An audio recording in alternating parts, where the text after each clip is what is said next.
Good morning, everyone. Meteorologist Jim Dickey here in the nicely lit ABC7 Weather Center with another edition of Tropics Talk. It's the 14th of June, midway through June now, which tends to be a quiet month in the Atlantic, but sort of just like what we dealt with last year, it is busy out there. In fact, if you just plop this image in front of me without any context and said, what date are you looking at? I would quite possibly guess August or September.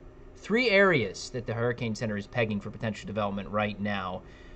One, the Bay of Campeche. We've been talking about that system going back through last week. Then over the weekend, there was a non-tropical low that emerged off the coast of North Carolina, which looks very close to becoming a tropical depression or tropical storm. And then, something we rarely talk about this early in the season, a tropical wave near the coast of Africa. A healthy-looking tropical wave that will also have a chance to come together, at least briefly.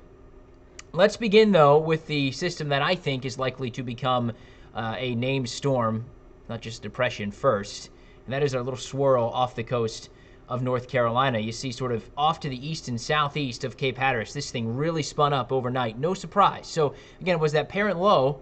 It moved out over the warm waters of the Gulf Stream, which I'll show you in just a second, and now it is quickly wrapping itself up. In fact, a better view in the radar presentation. Look at that thing spinning like a top right now. In fact, you see that enhancement, that sort of hot tower, right in the center of that blob of green rain. You have your bright red showing up. That's a very heavy thunderstorm. Lots of air going directly upward. And you're even seeing the spiral bands around it. As you look towards the Cape Hatteras right now, you see that rain going in towards Cape Hatteras and then wrapping around those storms to meet it off to the south and east of the Morehead City area. So this is well on its way. And again, no surprise, it's right over what's called the Gulf Stream. You see that sort of stream of deeper oranges. It's warm water. It's a warm water current that comes out of the Gulf of Mexico, goes up the East Coast and into the Central Atlantic. That's exactly where that low finds itself, where water temperatures are around 80 degrees, so jet fuel for this thing. And it's going to sort of ride that Gulf Stream north and eastward over the next 24 hours, giving it ample opportunity to come together. The Hurricane Center, in their latest update, as I'm recording this, so that was at 8 a.m., now giving this a 70% chance of development. Good thing with this one, it's already moving away from land, so it's no additional threat to land. Perhaps it produces some rainfall down the road in the Canadian Maritimes. By the time we get to late tomorrow and Wednesday, this will be moving into the much cooler waters of the North Atlantic. It gets away from the Gulf Stream, and it should quickly die down thereafter. So we're talking a 24, 48-hour short-lived storm that has no impact on anyone, but could quickly gobble up a name, and the next name on the list would be Bill. And then, again, we jump out to the coast of Africa. We typically don't talk about, or we don't worry about these waves that come off the African coast this early in the season because there's lots of hurdles in their way, which is still going to be the case with this one, but it's found itself a little pocket where it is looking awfully healthy right now. A whole lot of thunderstorm activity with it, and it looks like it's going to try to power up here, at least in the near term. Now, the NHC has its development chance at low. It's going to work off to the west and northwest. It is very, very far down there, but headed in the general direction of the Caribbean as we go into next week. But in its way, as we switch over, is this.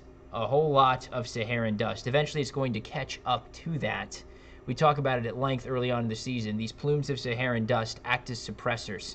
They're going to limit any thunderstorm activity from keeping itself going. You know, right now, it's sort of in that pocket where the dry, dusty air has moved out ahead of it, but there's one wave ahead of it, there's another set to come off behind it, and there's going to be some strong wind shear too. So note what the European forecast model shows. It shows all that heavy rain from this. Doesn't show much organization, just sort of convergence of the winds on that model. As I advance this out in forward in time, you do have some turning of the winds, but I think this is already evidence of it starting to feel that drier air, the rain really falling apart. And again, focus on the center of your screen. We go forward here. You still have some broad turning of the winds, but by Wednesday evening on this model, an open wave of low pressure. Whatever tried to form in the near term, likely falling apart by Tuesday and Wednesday, and then there's no longer even a reflection of that in the prevailing winds by the time we get to early next week. Just sort of, again, that open wave that perhaps helps to kick up some additional rainfall later on this week, this weekend, the Caribbean. And I'll be watching what's left of it, the remnant wave of low pressure as it works towards the Gulf of Mexico. But as far as some long-lived tropical storm or hurricane like what we tend to see in August and September that we track all the way across the Atlantic, no way. Way too early in the season for that. Just too many hurdles in its way. And then lastly, the system that is likely of these three to have the biggest impacts is the one that's going to take the longest to come together, if it even does. And that would be the broad low pressure area that's sitting in the Bay of Campeche right now that is very much disorganized. There's just a cluster of thunderstorms right now lining the coast of Mexico with no general organization to it. It looks nothing like, as you think back to the low off the coast of the Carolinas, which is quickly wrapping itself up. Looks nothing like that right now, just a cluster of storms. This is going to gradually work its way northward, and it will have the chance to try to spin up into a depression or a tropical storm as it does. A couple notes with this: it's going to stay on the western end of the Gulf of Mexico. It is not a threat, any type of direct threat to us here in southwest Florida, other than we'll be sort of in the same moisture envelope here these next couple days, keeping things unsettled. And regardless of development, the main issue is going to be the threat for flooding. Now, showing you two models here, the GFS in green, the European in white. I'm showing you isobars or lines of equal pressure. What you look for is those circles to be closed off. So in the case of the European, it has sort of that oval. It's still showing pretty broad and open low pressure at time we get to Saturday morning and Sunday when this is nearing the coast, in this case of Texas. And the GFS has tightened things up a little bit. It has those two concentric circles showing some slightly lower surface pressure there, but really not going crazy with it development-wise. And most models you look at do keep a lid on this thing. Now, there's a chance the waters are definitely warm enough. It can find a pocket of lower shear depending on timing. Maybe we see some intensification with this as it nears the coast. But I do think regardless of whether this is just a disorganized sort of blob of rainfall or whether this is a tropical storm, perhaps even a weak hurricane, the main threat is going to be for rain. You see how the European forecast model resolves it going forward here. There's by Thursday, and actually at this point it does have a little low wrapped up in the Bay of Campeche, but it also sort of drags it back into the broad, more open circulation with it. By the time we get to Friday evening, now we're seeing some heavy rain on its eastern side, working its way towards the coast of Louisiana. This is actually presenting on this model more like a non-tropical low than a tropical system. There's an upper level disturbance dipping in that perhaps something subtropical coming out of this. Regardless, again, you see all that rainfall on this model headed towards Louisiana. I don't want you to lock this in as far as where it's showing the rain, but I want you to sort of take the general idea that this does have the chance to be quite the rainmaker going forward here. Actually, let me go back and fix that real quickly because it was showing it tried to update the model and didn't have the right time on it. There we go. We're back to the morning run.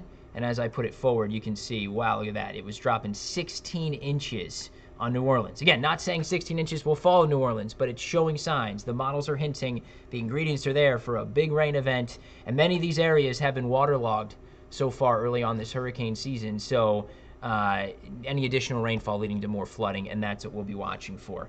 There's your names. There's a chance in the next couple days we could see Bill, Claudette, and Danny all come off the list. Again, we would be off to another very, very fast start to hurricane season if that were the case. We'd be right on pace of what we were seeing last year. Regardless, here are your takeaways. Again, the three areas to watch here.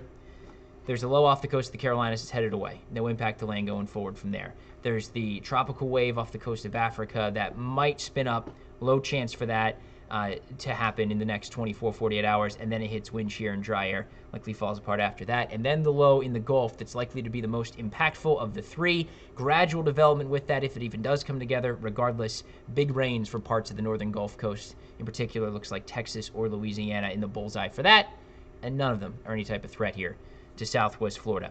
So I'll be keeping you updated all week long here, both on Tropics Talk and on air. And, of course, tune in tonight. Chief Meteorologist John Patrick, he'll have the latest on all three systems. There's a pretty decent chance you could have at least one named storm out there by this evening in the Atlantic. So until next time, meteorologist Jim Dickey. Have a good day.